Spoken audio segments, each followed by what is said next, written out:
Саламатсыңар балдар. Маанайыңар кандай? Ден соолукта аман-эсен жүрөсүңөрбү? Азаматтар десе. Силер менен бүгүн биз музыка сабагын өтөбүз.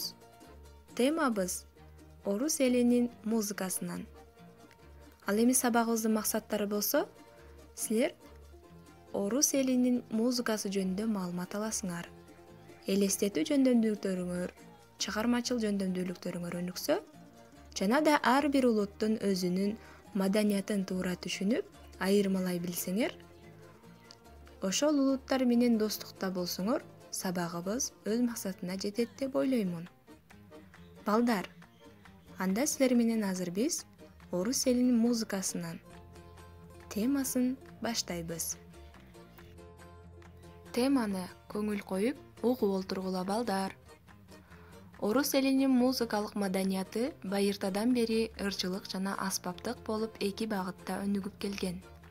Алар элдин жашоо тиричилигин, каада салтын чагылдырган. Байыркы орус элдери жаратылышка сыйынышкан. Мисалы, Снегурочка жомогунда биринде эли күн кудайы Ярилого сыйынган. Кыздардын башындагы гүлдөн жасалган таажыны күн жана анын нуру менен салыштырышкан. Майрамдар ыр бий менен шаңга бөлөнүп, аны музыкалык аспаптар коштогон. Орус элинде төкмө акындарды баян деп аташкан.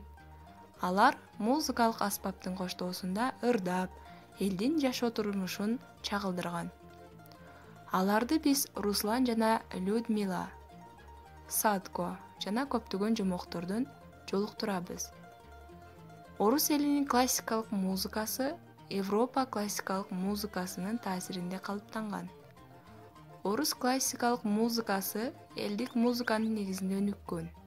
Анын негиз салуучусу Михаил Иванович Глинка болуп, аны улантуучулары Чайковский, Таргомышский, Балакиров, Римский-Корсаков, Мусоргский сыяктуу композиторлор болгон. 18-кылымда орус эл ырларын нотага түшүрүү башталып, алгачкы ноталуу ыр жыйнактары басылып чыгат. Бул кылымда эң алгачкы операны жазгандардын бири Фомин. Хордук музыкага өзгөчө көңүл бурган Бортнянский, чебер скрипкачы Хандошкин сыяктуу композиторлор чыккан.